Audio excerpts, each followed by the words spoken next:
ጊታሩ እጃችሁ ላይ ነው፣ ግን ከየት መጀመር እንዳለባችሁ ግራ እየተጋባችሁ ነው። እኔም እንደናንተ ነበርኩ። የዛሬ 2 ዓመት ብቻዬን ራሴን ሙዚቃ ለማስተማር ተነስቼ ወስኜ ነበር። የተለያዩ ቪዲዮዎችን እያየሁ ነበር፣ የተለያዩ መጽሐፎችን አንብቤያለሁ። አብዛኛውን ጊዜም ግራ እየተጋባው ነበር። ነገር ግን እስከ መጨረሻው ድረስ እየቆፈርኩ እየጣርኩ በመድረሴ ቢያንስ የጊታር መሰረታዊ እውቀቶች፣ የሚውዚክ ቲዮሪ እውቀት ይዣለሁ። ይህን ደግሞ ለእናንተ ለማድረስ እነሆ። ስለዚህ ጊታራችንን መጫወት ከመጀመራችን በፊት መጀመሪያ ስለ ጊታሩ አካል በደንብ ማወቅ ይኖርብናል፣ ከሌላም ሰው ጋር ለመግባባት። ስለዚህ ጊታሩ 2 ቦታ አለው፣ ቦክስ የሚባለው እንዲሁም ደግሞ ኔክ ወይ ደግሞ አንገትና ቦዲው። አንገቱ ላይ ማወቅ ከሚገባብን ነገር ውስጥ አንዱ ሽቦቹ ናቸው። ጊታር 6 ሽቦ ይኖረዋል እና ስንቆጥራቸው ከታች ነው። እታች ያለው ወይም ደግሞ ቀጭኑ የመጀመሪያው ሽቦ ይባላል። ሁለተኛ ሽቦ፣ ሶስተኛ፣ አራተኛ፣ አምስተኛ፣ ስድስተኛ ሽቦ ይባላል። ሲቀጥል ደግሞ ጊታሩ ላይ አግድም የተቀመጡት እነዚህ ብረቶች ፍሬት ይባላሉ። እነዚህ ደግሞ የምንፈልጋቸውን ድምጽ የምንፈልጋቸው ቦታ ሄደን የምናወጣቸው ነው። የጊታር ኔክ ወይ አንገቱ ላይ ያሉትን ካወቅን በኋላ ወደ ቦዲው መምጣት ይኖርብናል። ቦዲው ላይ ማወቅ የሚኖርብን ነገር እችኛዋ ፓርት ናት። እችኛዋ ምን ትባላለች? ብሪጅ ትባላለች። ብሪጅ ምንድነው ጥቅሙ? ሽቦውን ወጥሮ የሚይዘው ቦታውን እንዳይለቅ የሚያደርገው የጊታር ክፍል ነው። ስለዚህ ብሪጁ ይሄ ነው። ሽቦ ወይ ደግሞ ስትሪንግ፣ ፍሬት ቦርድ፣ እነዚህ ማወቅ ያለብን። እዚህ ጋር ደግሞ የምናያት ነጯ ነገር ነት ትባላለች። ማወቅ ያለባቸው የጊታር መሰረታዊ ክፍሎች እነዚህ ናቸው። ክፍሎቹን ካወቅን በኋላ ወደ ሽቦቹ ስም መምጣት ይኖርብናል። በቁጥርም ይጠራሉ ሽቦቹ። ነገር ግን ሙዚቃ እስከሰራን ድረስ የራሱ ፊደል አለው። እነዛም ፊደል ወፍራሙ ኢ ይባላል። ከዛ ቀጥሎ ያለው ኤ፣ ከዛ ዲ፣ ጂ፣ ቢ፣ ኢ። ስለዚህ ኢ፣ ኤ፣ ዲ፣ ጂ፣ ቢ፣ ኢ ይባላል። እነዚህ ክር ስሞች በደንብ መታወቅ ያለባቸው መሸምደድም ያለባቸው ናቸው። ይበልጥ ስለ ሚውዚክ ቲዮሪ በሰፊው ያወራውበት ቪዲዮ አለ፣ እሱን ተቀምጦላችኋል። ክሮችን ስም ካወቅን በኋላ አሁን የምንሄደው ወደ ድምጽ ወደ ማውጣት ነው። የመጀመሪያ ድምጻችንን ቅድም ሳሳያችሁ የነበሩት ፍሬቶች ድምጽ ለመፍጠር ይረዱናል። ምንድነው የምናረጋቸው? እነዛ ፍሬት ላይ ሽቦቹን በመወጠር ያ ማለትም የሚቀመጡት ፍሬት ላይ እነዛን ሽቦች በመወጠር ድምጽ ማውጣት እንችላለን። ማወቅም ደግሞ ወይም ደግሞ ልብ ማለት የለብንም ነገሮች አሉ። እሱም የመጀመሪያው ሃንድ ፕሌስመንት።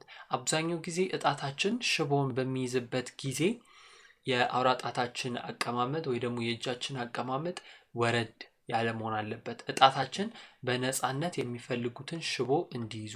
ላይ የሚወጣ ከሆነ ጣታችን በነፃነት የመንቀሳቀስ እድል አይኖረውም። ስለዚህ ይሄንን እጃችንን ወደ ታች ማውረድ ይኖርብናል። የምንገርፍበት ወይም ደግሞ ክሩን የምንመታበት 2 መንገድ አለ።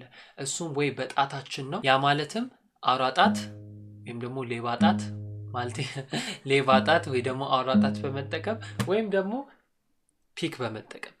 ፒክ አያያዝ እንዴት ነው የሚሆነው? ገንዘብ እንቆጥራለን አይደል? ያው ሀብታም አይደላችሁ። ስለዚህ ገንዘብ ስንቆጥር የምናሳየው እጅ እንቅስቃሴ ላይ ነው። ሄደን ፒኳን እዛ ጋር እናስቀምጣታለን። ስለዚህ ገንዘብም አሁን የቆጠረን ነው፣ ግን ፒኳ እዛ ጋር ነች። ተረዳችሁኛ? በፒክ ሲሆን ሄደን ምንድነው ያወራነው? ፍሬቱ ላይ ጀርባ ወጥረን ነው የምንይዘው። ከፍሬቱ ፊት አይደለም። አሁን ድምጽ ይመጣል። ከፍሬቱ ጀርባ ሽቦን ወጥረን እንይዛለን። በፒክ ከሆነ ምን ጀምረው ወደ ላይ ነው፣ ከዛ ወደ ታች፣ ወደ ላይ፣ ወደ ታች፣ ወደ ላይ፣ ወደ ታች። በጣታችን ከሆነ ደግሞ ሌባ ጣትና አውራ ጣት አይደለ? በአውራ ጣት እንጀምራለን። ሽቦን ወደ ላይ፣ ከዛ ወደ ታች፣ ወደ ላይ፣ ወደ ታች፣ ወደ ላይ፣ ወደ ታች፣ ወደ ላይ፣ ወደ ላይ። የመጀመሪያ ዓላማችንም የሚሆነው ጥርት ያለ ድምጽ ማውጣት ነው። በጣታችን ደግሞ ሽቦን ስንይዘው ማወቅ ያለብን በለስላሳው ፓርት ሳይሆን በጥፍራችን ስር ባለው ጠንካራ ፓርት ነው መሆን ያለበት። ቀጥታ ከጥፍራችን ስር ባለው ቆዳ ሲሆን ወይም ደግሞ ጣት ፓርት ሲሆን ይበልጥ ድምጹን የማውጣት አቅም ይኖረናል። እንዲህ ጠፍጣፋ ስናደርገው ሌሎቹን ክር የመንካት የመያዝ እድል ስለሚኖር ቀጥታ አናቱ ላይ ሄደን ይሄን እንዲህ ከሆነ ጣታችን ይኸው እዚህ ጋር ከመጣ ቀጥታ ማግኘት ስለማንችል መውረድ አለባቸው። እዚህ ጋር እንይዘዋለን። ስለዚህ ወይም ደግሞ በፒክ የመጀመሪያ ጊታር ድምጻችንን አውጥተናል። አሁን ደግሞ እጣታችንን የምናፍታታበት ኤክሰርሳይዝ ነው የምነግራችሁ። እሱም ምንድነው 1 2 3 4 ኤክሰርሳይዝ ይባላል። 1 2 3 4 የተባለበት ምክንያት የጣታችሁ ላይ ቁጥር በመስጠት ነው። ስለዚህ ይሄ 1 ነው፣ ይሄ 2 ነው፣ ይሄ 3 ነው፣ ይሄ 4 ነው። ስለዚህ 1 ስል 2 ስል 3 ስል 4። ስለዚህ ይሄንን ታሳቢነት በማድረግ በአንድ ሽቦ ላይ እጣታችንን እናወርዳለን። ያ ማለትም ልብ በሉ የእጄን ፒክ ከሆነ እዚህ ጋር ያያዘኝ ከዛ በኋላ የመጀመሪያውን ክር ይዛሉ ወይም ደግሞ የመጀመሪያው ስድስተኛው ክር ወይ ኢ ክር የመጀመሪያው ፍሬት ማለት ይሄ ነው። ስለዚህ አያያዝ ይሄው 1 ከዛ ቀጣይ ይሄው 2 3 4 እንወርዳለን። 1 2 3 4 1 2 3 4 1 2 3 4 ይህን ስናደርግ ጥርት ያለ ድምፅ መውጣት አለበት። ሲቀጥል ደግሞ እጣታችን አላስፈላጊ እንቅስቃሴ ሊኖራቸው አይገባም። ያ ማለትም 1 ስል እንጂ እንዲህ አይደለም እጣቴ መሆን ያለበት እንዲህ ከዛ እንዲህ አይደለም እጣቴ እዛው ነው መሆን ያለበት። መጀመሪያ ስትጀምሩት በጣም ያሟቸዋል። እኔም ስታመም በጣም ስማረር ነበር፣ ግን ለውጥ እንድታመጡ በህመሙ ማለፍ አለባችሁ። ስለዚህ እጣታችሁ እዛው ነው መሆን ያለበት። ትንሽ ቀና አድርጋችሁት ይኸው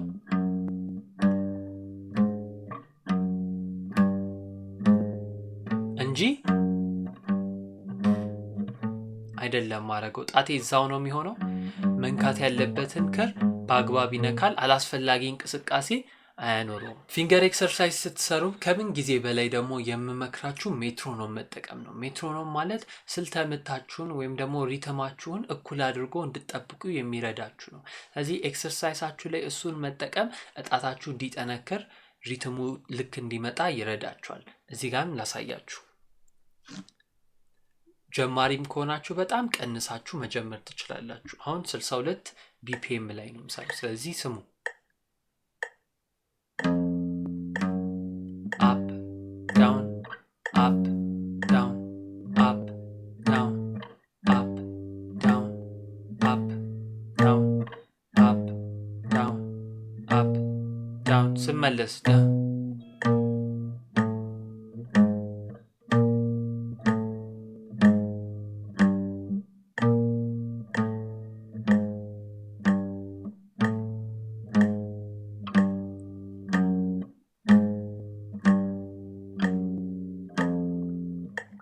ስለዚህ ሜትሮኖም መጠቀም እጣታችሁ ስልተ ምቱ እንዲስተካከል ሪትሙ እንዲስተካከል ይረዳችኋል። ስለዚህ አሁን እጣታችሁን በ1 2 3 4 እያፍታታችሁ ነው፣ ጥሩም እየሆናችሁ ነው። ስለዚህ የመጀመሪያ ኮርዳችሁን እሰጣችኋለሁ። ከሁሉም ቀላል የሆነ ኮርድ ነው የምሰጣችሁ። እሱም ኢ ማይነር ኮርድ።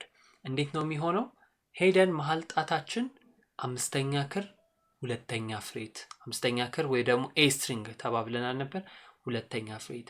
ከዛ በኋላ ቀለበት ጣታችን ደግሞ አራተኛ ክር ስቲል እዛው ሁለተኛ ፍሬት። ያ ማለትም ከስሩ እጄን እዩት፣ በደንብ ከስሩ እዩት። አላስፈላጊ እንቅስቃሴ የለውም። እጄ እንዲህ ምናምን አላልኩም። በቃ እዛው ነው፣ አጠገብ ላጠገብ ነው፣ እኩል አጠገብ ላጠገብ ነው የተቀመጡት። ከዛ ምን አረጋለሁ? ከላይ ወደ ታች ቀስ ብዬ ስትረም አረጋለሁ ወይም ደግሞ እገርፋለሁ። ስገርፍ ሁሉም ድምፅ ልክ የሆነ ድምፅ መኖር አለበት። ያ ማለት ወይም አልፈልግም እንደዛ አያስፈልግም ጫን ብላችሁ። በጣም ከተጫናችሁት እጃችሁንም ያማችኋል፣ ድምፁንም ይቀይረዋል። ስለሚቀይረው አስፈላጊ የሆነ ከመጠን በላይ ያልሆነ ጉልበት መኖር አለበት። የመጀመሪያ ኮርዳችሁን ጨረሳችሁ። ይሄንን ኮርድ ደግሞ እንዴት ነው የምትለማመዱት? ትገርፉታላችሁ፣ ከዛ እጣታችሁን ታነሱታላችሁ፣ ከዛ እንደገና ትገርፉታላችሁ፣ እጣታችሁን ታነሳላችሁ። ይሄንንም ኤክሰርሳይዝ የሚረዳችሁ ሜትሮኖም ስትጠቀሙ ይበልጥ ትሻሻላላችሁ።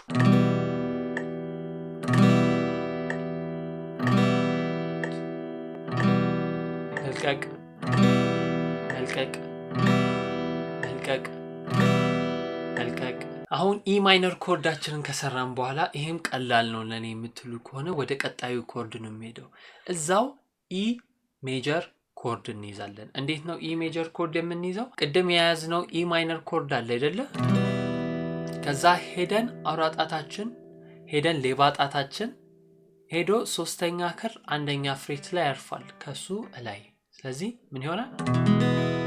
ራሱ ከለሩ ሲቀየር ወይም ደግሞ ኳሊቲው ሲቀየር ሰማችሁት?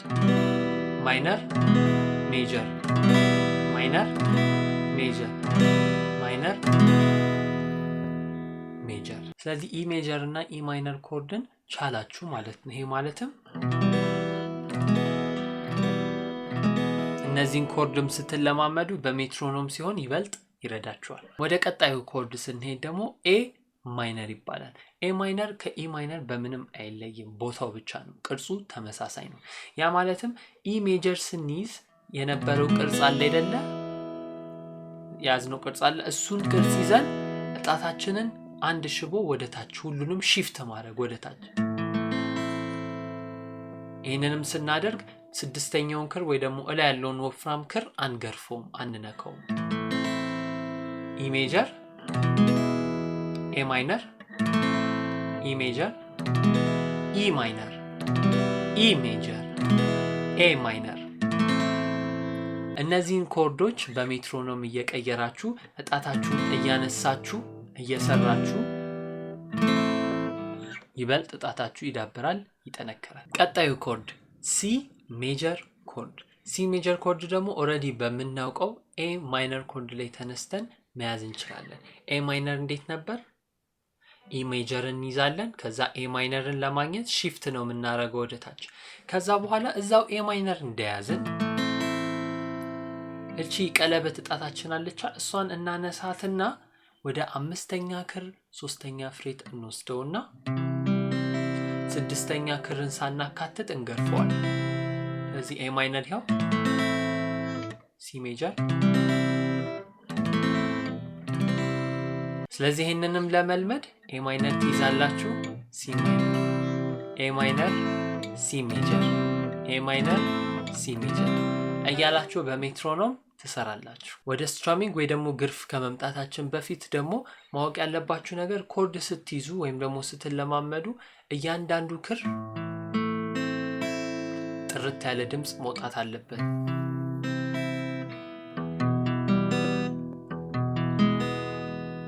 ጥርት ያለ ድምፅ ማውጣት ከቻላችሁ በኋላ ነው ወደ ስትራሚንግ መሄድ ያለባችሁ። ስትራሚንግም የምናየው በጣም ቀላል የሆነ ሜትሮኖም በመጠቀም ነው። እሱም ደግሞ ዳውን ስትሮክ ይባላል። እስካሁን ድረስ የተማርናቸውን ኮርዶች በመጠቀም ዳውን ስትሮክ አሳያችኋለሁ።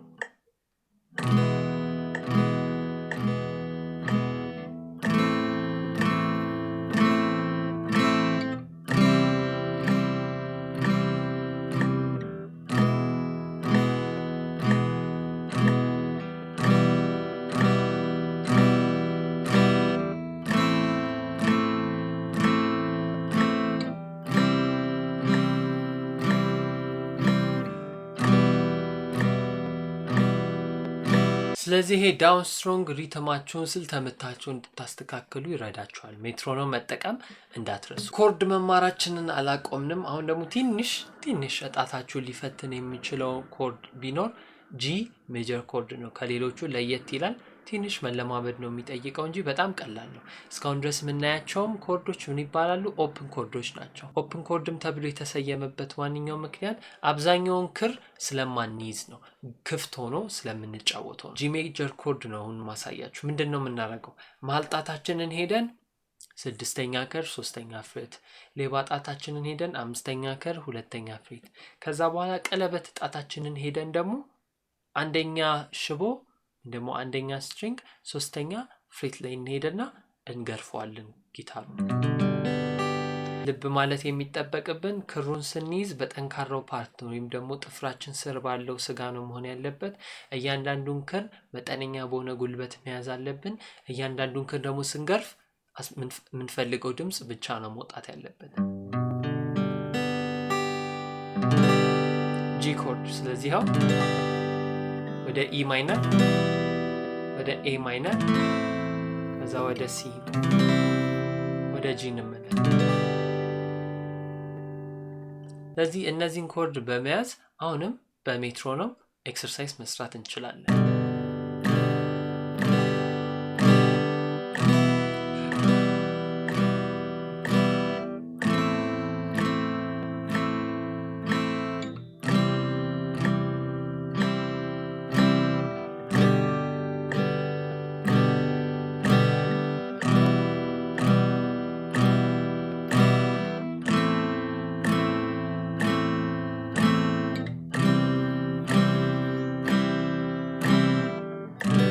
ማለት ያለባችሁ ነገር ኮርድ በምትቀይሩበት ጊዜ መቀየር ከከበዳችሁ ፍጥነቱን ቀንሳችሁ ሜትሮኖሙን ቀንሳችሁ መቀጠል ትችላላችሁ። ዋናው ኤክሰርሳይሱ ሀሳብ ጥርት ያለ ድምፅ ማውጣት ነው እንጂ ፍጥነት ላይ እንድታተኩሩ አይደለም። እሺ ኦፕን ኮርድ ላይ እስካለን ድረስ አንድ ለየት ያለ ሌላ ኮርድ ነው ማሳያችሁ።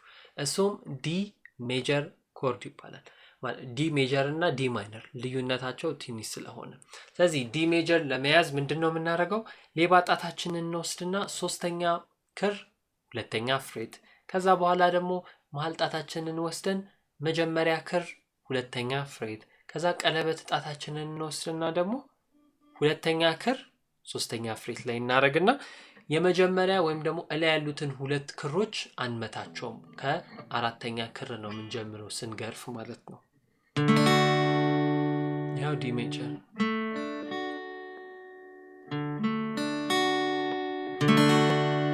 ዲ ሜጀር። ይሄንን ማይነር ደግሞ ለማድረግ ምንድነው የምናደርገው? ሌባ ጣታችንን ይዘን የመጀመሪያ ክር አንደኛ ፍሬት፣ መሀል ጣታችንን ይዘን ሶስተኛ ክር ሁለተኛ ፍሬት፣ ከዛ ቀለበት ጣታችንን ይዝና ሁለተኛ ክር ሶስተኛ ፍሬት ላይ ከአራተኛ ክር ጀምሮ እንገርፋለን። ዲ ማይነር ዲ ሜጀር ዲ ማይነር። እነዚህንም በሜትሮኖም መስራት ይበልጥ ጣታችሁን ያጠነክራል። ስለዚህ በየቀኑ ለ5 ለ10 ደቂቃ እስካሁን ድረስ ያየናቸውን ነገር ጊዜ ሰጥታችሁ ሜትሮኖሙን ቀንሳችሁ ፍጥነቱን ቀስ ብላችሁ እጣታችሁን እያያችሁ ፖስቸራችሁን እየተጠነቀቃችሁ ከሰራችሁ በአጭር ጊዜ ማትሻሻሉበት ጥሩ ማትሆኑበት ምንም ምክንያት የለም። ስለ ሙዚቃ ተጨማሪ መረጃ ለእናንተ የማቀርብበት ቴሌግራም ቻናል አለ። እሱም ዲስክሪፕሽን ላይ ማግኘት ትችላላችሁ። ስለ ሚውዚክ ቲዮሪ ደግሞ በጥልቅ ሁኔታ በሰፊው ሁኔታ ደግሞ የተወያየው እዚሁ ቻናሌ ላይ ቪዲዮ አለን። እሱም መመልከት እንዳትረሱ።